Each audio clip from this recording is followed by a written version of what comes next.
Hey Stoners, welcome to another edition of Sticks and Stones. I am your host, Brent Elrod, coming to you from the cozy confines here at the No Shoes Bar and Grill, deep in the heart of the Republic of Texas. Because it's close to Christmas, even here in Texas, the weather can be a little frightful outside, but the spirits inside are delightful. So I'm not doing a cigar and spirit pairing today. I am doing a spirit versus spirit matchup. Buffalo Trace versus Weller Special Reserve. I get a lot of questions about the interrelation of Buffalo Trace, Weller, Blanton's, Eagle Trace, and this is going to give you some of those interrelations and also give you a very good overview of these two spirits. So let's go ahead and pop the cork and dive right in. Now, Buffalo Trace, if it's not the oldest distillery in the United States, it's very close to it. They've been distilling spirits in Kentucky since 1787, so they are one of the grandfathers of the industry. Now, Buffalo Trace is a non-age statement whiskey, though it is estimated that it's aged 8 to 10 years. It's 90 proof, and the mash bill, of course, 51% corn for bourbon. And other than that, it's 10% or less rye. That's about all they'll tell you. Retail, probably about $40 a bottle. Now, Weller Special Reserve is a non-age statement. It's also 90 proof. The mash bill is undisclosed, but it is a wheated whiskey. So it is made with wheat. Now, Weller was originally distilled by William LaRue Weller and starting in 1849. And it was purchased by the Sazerac Company in 1999, who also owned Buffalo Trace. Now, Weller is distilled at the Buffalo Trace Distillery, along with Blanton's, Pappy Van Winkle, and they're all owned by the Sazerac Company. So they all are interrelated. Now, Weller Special Reserve is sometimes affectionately called Baby Pappy because it's considered an affordable version of Pappy Van Winkle. And the Special Reserve, right now, you'll probably find it for somewhere between $60 and $75 for a fifth, although I have stumbled upon, I haven't cracked the seal on it yet, a 1.75 liter at my local Specs a few weeks back for $44. I definitely jumped on it. So let's go ahead and pop the cork and give these a try. Got Buffalo Trace first.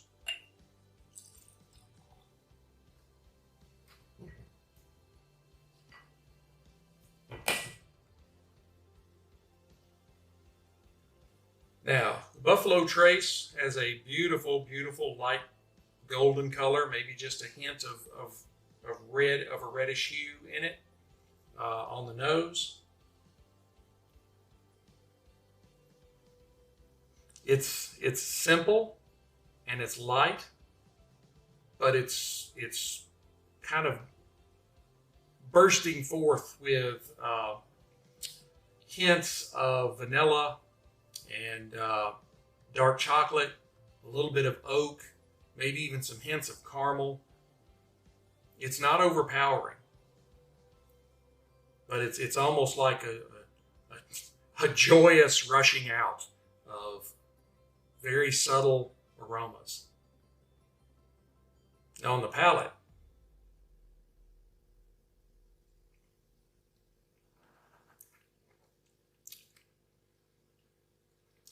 it is a little bit sweet. It's very mellow.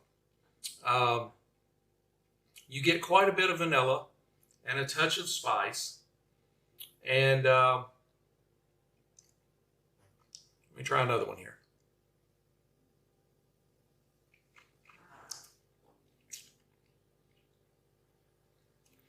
I think even some, maybe some hints of brown sugar. Now the finish is kind of short. But again, you're getting some more lingering vanilla, some oak, and a little pepper or spice. I mean, it's really good, especially for the price point. If you can find Buffalo Trace for $30 to $50 a bottle, it's definitely worth having on your shelf.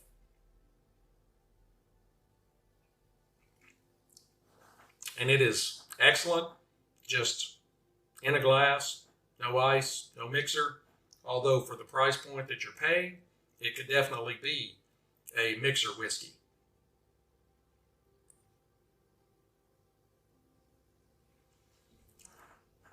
I do really enjoy Buffalo Trace. I mean, there's a reason why they have been doing it since before the 1800s, because they're really good at it. I'm just going to go ahead and finish off this glass if you don't mind.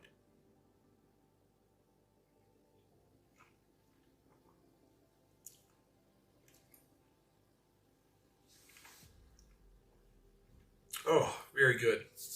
Very good. Now, get a little water, clean my palate.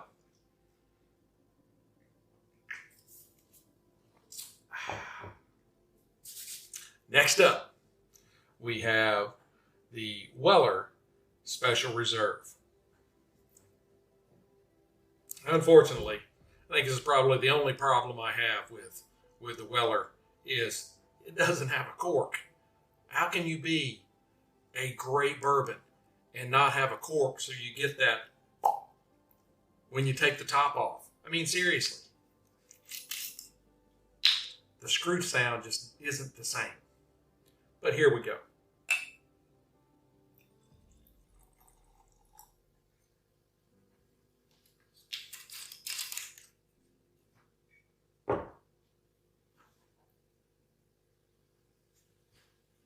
Okay.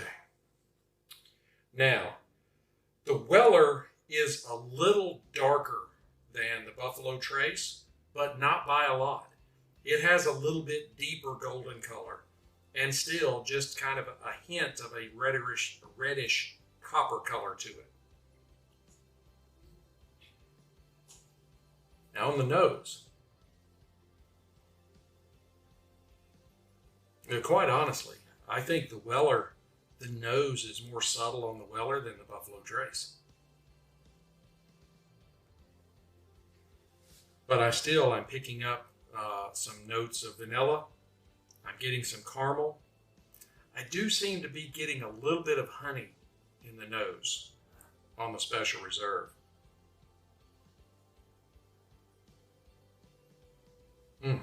Okay, now on the palate.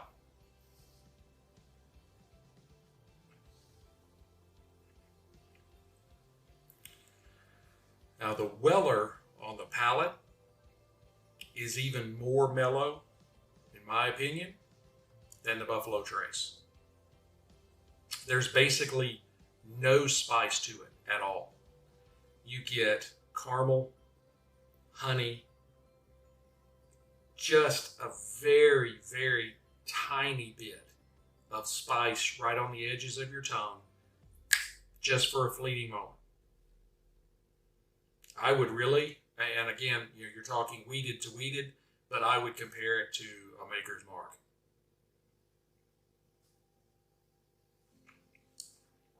That is a very, very good whiskey. And the finish is very short, even shorter than the Buffalo Trace. It's very delicate. There's just a little bit of vanilla and some oak and caramel. And not really any heat at all when you take a drink.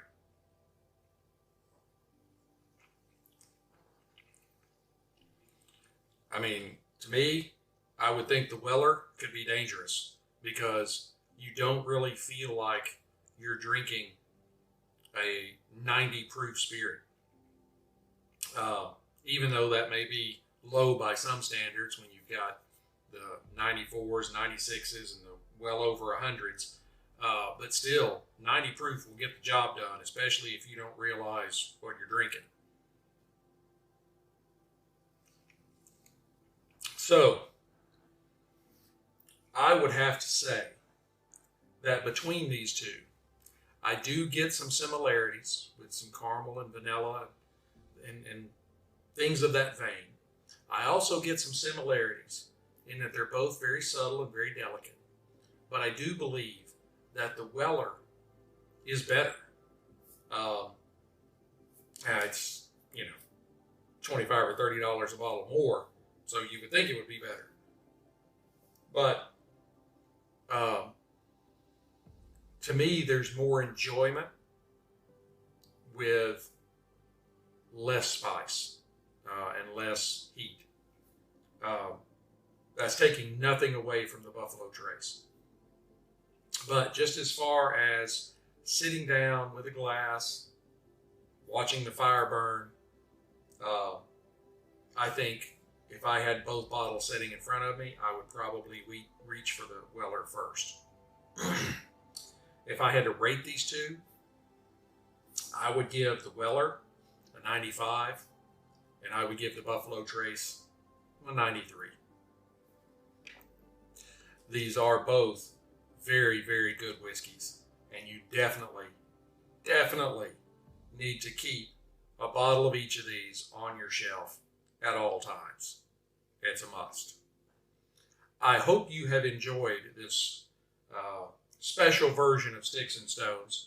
I'll probably be trying to do some more of these during the winter when I can't get out back and smoke a cigar, but I thought this was just kind of a good way to kick off the Christmas season. If you're looking for gifts for somebody that drinks whiskey, smokes cigars, if you can find a bottle of Buffalo Trace or a bottle of Weller Special Reserve, make a great gift. And if you like certain radio hosts and you want to give them a gift for Christmas, hint, hint, you definitely would be good with sending this radio host a bottle of either of these. So, I hope you've enjoyed it. I've enjoyed doing it. I am trying out some new equipment here. I hope you've enjoyed it. I hope you've seen the difference in the audio quality. All right. I'm glad you like it. Be sure to be listening for the next episode. Be sure to hit like, subscribe, share, notify, all that kind of stuff. Ring the bells, blow all the whistles, all that, so that you know when I drop new content. Be sure to leave me comments. Let me know what you think. Give me your opinion of these two spirits. Am I completely wrong? Is Buffalo Trace so much better than Weller? And also, give me any ideas for what you would like to see. That would be a great inspiration for me, because I try to come up with new things that I haven't done before, but I may not be doing what you want. Let me know what you want. If there's specific spirits you want paired together, matched together, or there's a cigar and a spirit you want to see paired together, leave it in the comments. Send me a message. Let me know. I keep growing, and I only grow because you all follow me and you all watch and listen. So, until we get to be together again, keep your sticks dry, your stones cold, and have a Merry Christmas.